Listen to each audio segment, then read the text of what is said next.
Hey, Stoney here with another Mechabellum game from the Masters, and this time we have SaraTzch versus Doxun. Let's go.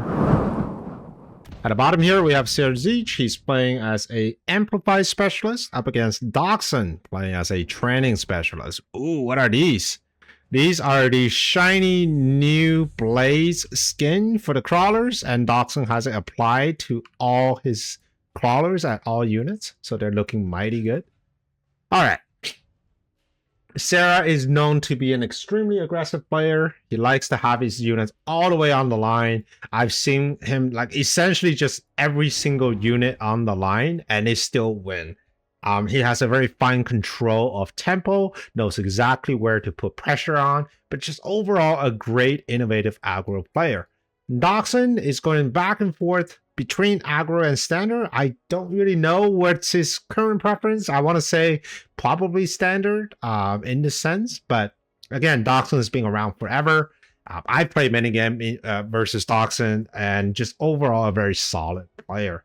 But if it was judging just MMR, I think Sara has a slight edge.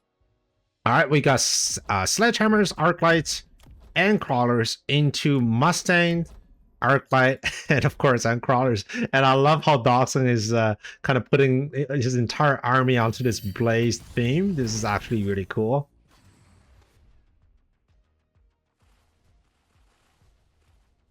All right, round one. I think the big problem here is the sledgehammers. There's just not enough damage on Doxun's board to kind of bring it down.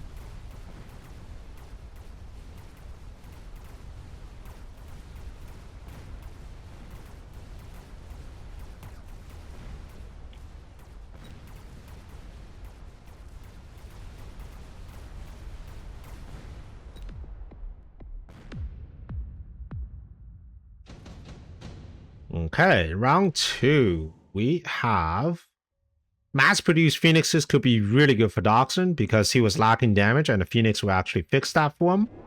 Quick teleport is another way to do damage, but it's not directly doing damage, but instead just punishing an aggro player for the lack of defense in the back. Okay, so it's going to be mass-produced phoenix for Sara, and for Doxun, still undecided, so we'll have to see.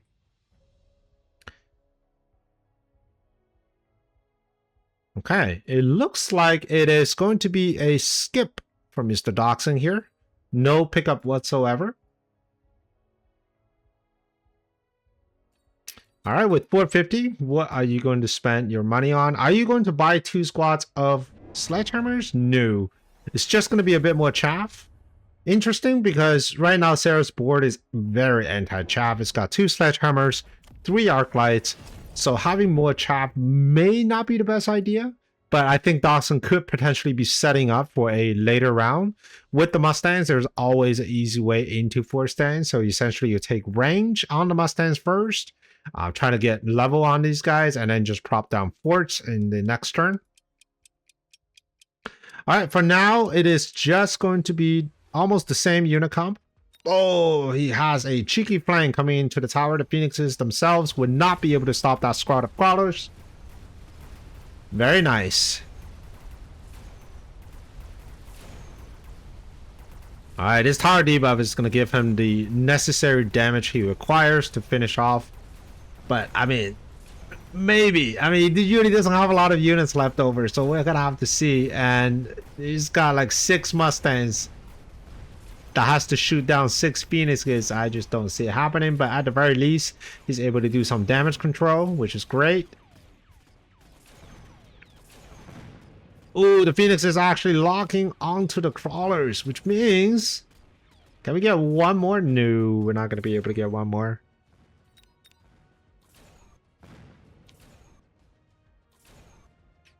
Alright, well, that's good enough. I expect this round to go much worse for Mr. Doxun here. But he does have a healthier board with lots of chaff. Sabertooth is a great pickup here for Doxun. He can just pop them in front of the Mustangs, take range on the Mustangs, and now all of a sudden his board is quite balanced. For Sara here, it's going to be steel balls on the line. How interesting. I think he saw the Sabertooth offered, and he knows that steel balls are just so good into Sabertooth. One thing to note though, and here's the range on the Mustangs. So pretty much a flowchart build with the Mustang either into Forge or into Sabertooth. But the problem though is with the steel balls, Sabertooth are actually terrible into steel balls unless you have sight gun, which he does not run. It has to shoot one by one, and that's 3.6 seconds per shot. That's way too long. We're gonna have to see if the Mustangs gets leveled and hopefully can do the damage it requires to get to these steel balls. But for now though, I think it's hard to tell, because if the steel balls can lock onto the Sabertooth and kill it before the Sabertooth kills the steel balls, I think Sarah has a pretty good game, a pretty good round here. There's always the opportunity of taking armor onto the steel balls if the Mustangs become out of control. All right, steel balls are getting shot at already, and I don't think these steel balls are ever going to connect with the Sabertooth, which is too bad. On the other side, we have Mustangs just getting rid of the front line here, and that is also going to allow them to get another level. This Mustang here, boom, level 2, fantastic. But on the other side though, we do have a tower capture. We have quite a few steel balls left over. Don't think they have enough damage to deal with this level 2 Mustang. We're gonna have to see. And at this point, we're just feeding this level 2 Mustangs. And they get really scary as they get bigger. But it looks like the thick armor of the sledgehammers are just enough to hold on, allowing the arclights to bombard the Mustangs from afar.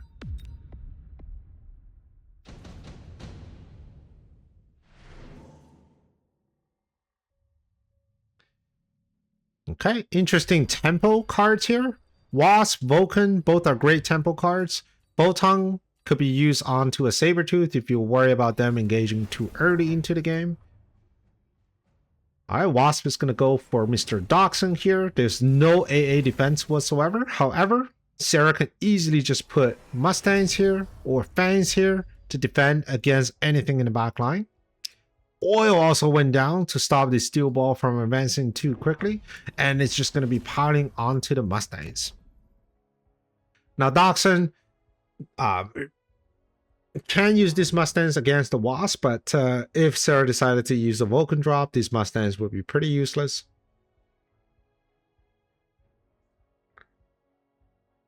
Heal gets added with sledgehammers. Does Sarah run Link? He does not run Link, so Heal itself is not particularly strong, especially level 1 sledgies. 4% of 5,000 is what? 20 HP? No, wait. 4% of 5,000. Yeah, it's like 20 HP. Like 20 every second as far as healing is concerned. And that's not very good at all.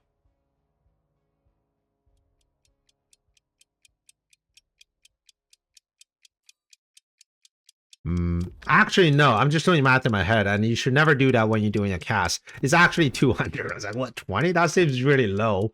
Well, 4% of 5,000 is about 200.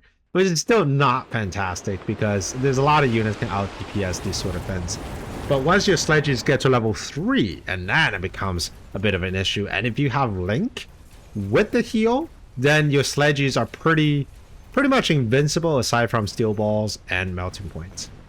And I know this because I recently played a game versus Bear-like, and he went level 2 sledges into my level 3 forts, and my forts cannot kill it. And that was really, really sad. Alright, looks like Doxun has this one in the bag here. We still have level 2 Mustangs able to sweep across, but level 2 sledgehammers from Sarah. That might be enough to tank all the shots. I mean, there's not a lot of Mustangs left over, so in the end game, I mean, that's all it takes, a single level 2 sledgehammer just to stop the damage long enough. Oh. Small victories here.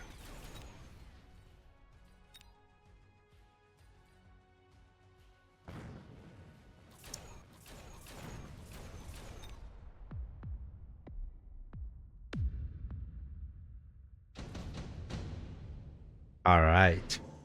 Level 5, we got another unit drop here. Rate this pickup for Sarah. He does run armor, so I expect him to put armor onto the Wraith and just kind of transition into like a Wraith ball maybe. And if the Wraith is offered, you might want to take one of the other 3 units, which are anti-Wraith, and it's going to be Marksman for Mr. Doxun. He chose the Marksman because there's really no units large enough for the melting point, and Marksman is a bit more versatile. At level 4, they can not quite one-shot the Sledgehammer, especially with Field Maintenance, which gives them 30% more HP, but it can definitely bring it down a notch. And later on at level 4, you can easily click on Elite, and that allows you to one-shot the Sledgehammers, one-shot the Steel Balls, probably even one-shotting the Wraith. It's just overall a very strong unit. Now, what Doxun needs right now is a bit of beef on the outside here.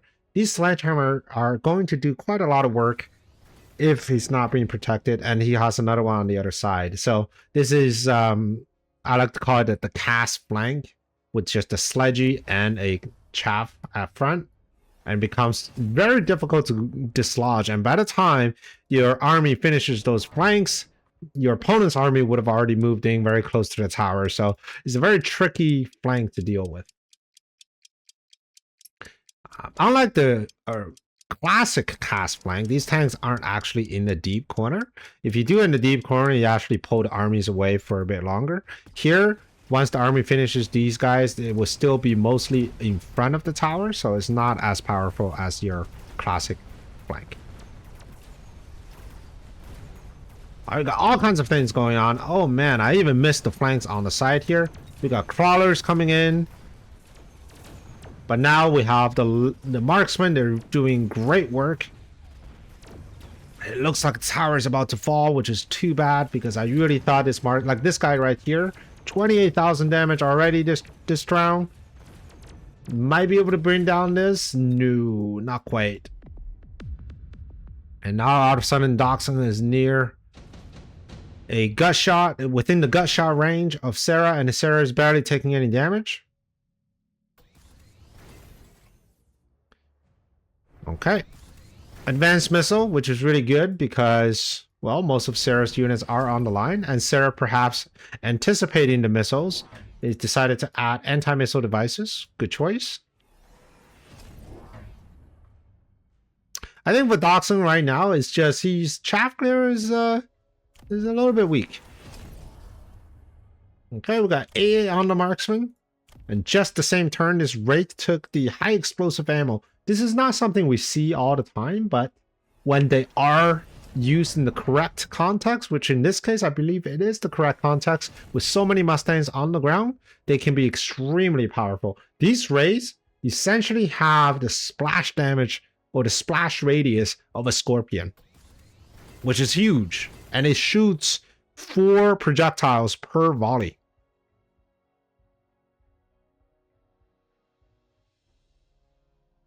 All right, Sarah is not really defending on the side here. Sometimes at the highest level of play, I always admire their confidence because Doxun could easily hit either drill or replicate and just like mess up his day. But no defense here whatsoever, not even a level on the crawler.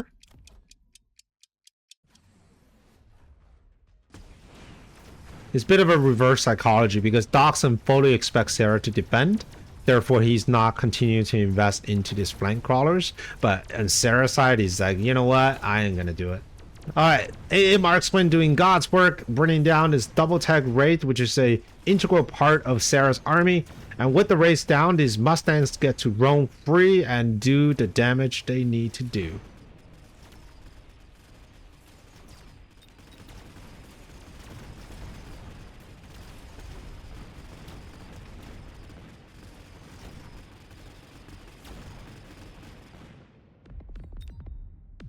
All right, fantastic. And one thing to point out, though, again, we got Blaze on the marksman, so really is a team jersey.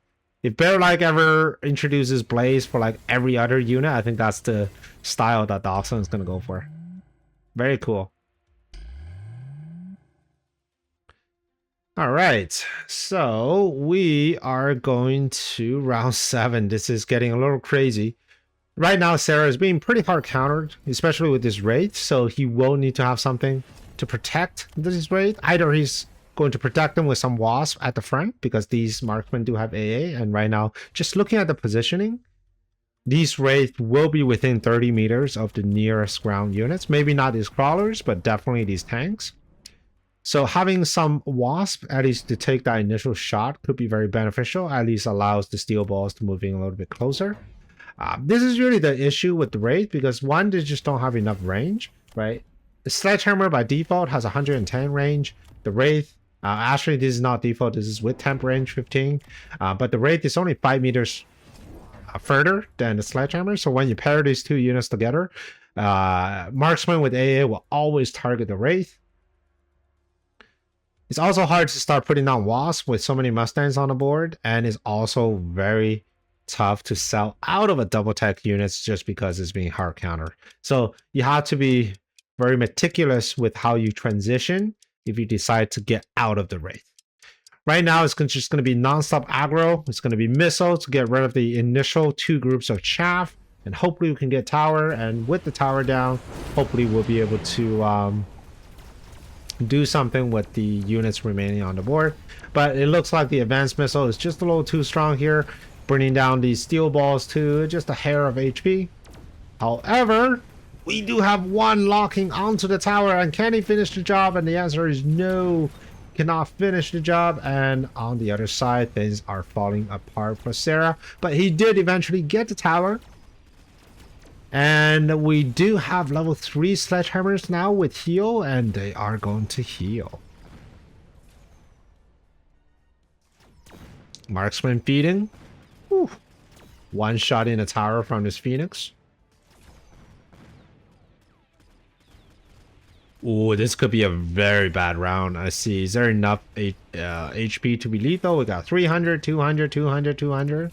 That's 700. Plus Arclight 100, 800, and then half a Phoenix, that's another 100. So that's 900. That should bring Doxun down to what, like 280? Nope, just 80. Holy crow. At the death's door here, Sarah should be looking to seal the deal. Advanced offensive tactics are very good for Sarah. He can take another amp core. Super supply is very late because Sarah just needs to seal the deal. So here's the amp core. Is the amp core going on to one of these Wraith? Indeed. It's going to go on to this level 2 Wraith. Alright, more missile. More Wasp summoning. Doxun is not really defending on the other side, so he'd rather just use the missiles to defend against these Wasps. Should be sufficient, but you might want to level up these Phoenixes. Remember, these are mass-produced Phoenixes, which means they do not have nearly as much HP. And even one of these Wasps slip through onto a level 1 tower, it could be pretty detrimental for an aggro player. Doxun decided to add oil onto the ground here, and that's going to stop all sort of aggression coming in for 2 turns.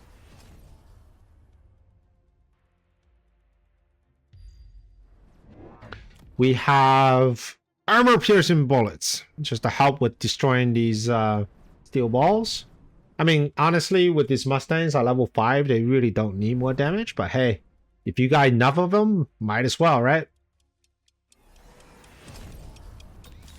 Alright, Sarah's going to try the same trick once again. But this time, he's coming prepared with the missiles to get rid of that initial chaff. But oil's going to ruin his day, though.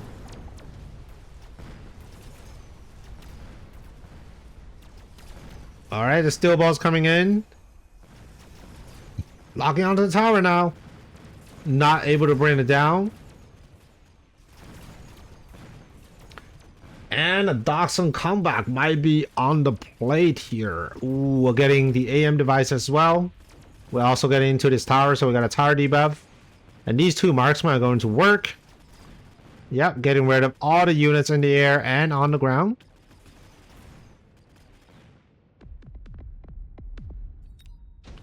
Alright, getting to round 9. We got the final unit drop here. It's going to be Worm for Sarah. I'm surprised he took Worm instead of Phantom Rays and just put armor on them. But I guess he's scared of the AA marksman. Just popping them too quickly. Alright, it's going to be Worm for Sarah, Farseer for Doxun. As a Wraith player in the past, I hate when my opponent uses Farseer, especially when they use it with EM, because Wraith without technology is like one of the most garbage units. They have such short range, they're so exposed. It's just not good. And also, with the Farseer, they are extremely tanky, so at a one-on-one basis, a Wraith with no tech cannot bring down a Farseer of equal level. And not to mention, we got so many other things going on. I wonder if Doxun is just going to take EM or is just going to take radar for some additional range. Alright, we're going to have Sandworm with Sandstorm. This is a tech that we don't see very often these days since it's got nerfed. There's now only 5 seconds of Sandstorm. It does still pull units in, and it allows your own army to just do a little bit more damage from a safer distance. The Sandstorm also protects the worms themselves. So anything that is within the Sandstorm gets a 30% reduced damage from units shooting at it. Oh, but the tower. The tower. That is a terrible tower. Sarah's not dead just yet, and Doxun is holding on for dear life here. Still got quite a lot of units left over, but we only have Chief Phoenixes, and is that going to be enough?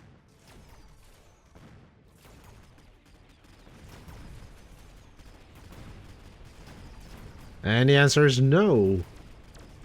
So one interesting tidbit about mass-produced Phoenixes in this situation, it actually makes more sense to just buy more Phoenixes if you have the deployment to spare than just leveling them up, because your Phoenixes gets one-shotted by the marksman anyways, so might as well just get more of them. But since we're already at round 10 and deployment is such a scarce resource, I don't know if that's going to be the case. The second tech goes on to the Sandworm. It's going to be armor. I wonder when he's going to go replicate. The armor, of course, is going to protect them a little bit from these Mustangs. And it's going to be even more race. My biggest concern right now for Sarah's board is he doesn't really have a lot of shield break. I mean, he's got some Phoenixes, but that's it. And these are mass produced, which means they don't have a lot of damage. I wouldn't mind if Sarah just picks up Charge Shot, because right now he's getting stuck on his shield bubbles for quite some time. And remember, melee units like Sandworm do not actually do damage to shields. Finally, Sarah decided to protect his flank after getting this tower obliterated last turn. He should probably just take the tower, because there's really nothing here, right? And as I was saying it, there is one Farseer here to deal with this Wraith. Alright, Sarah's going to try the same thing for the 3rd time, possibly the 4th time. Let's see if he succeeds. Steel Ball coming in, getting some pretty good shot here on the shield. The Sandworm, now with armor, we're able to withstand a little bit more damage.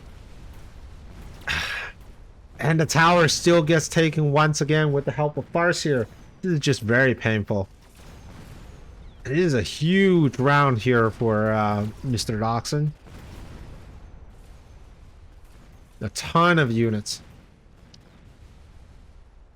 Now, luckily, I was going to say luckily all the shield bubbles still remain standing, but it looks like it's going to be game over.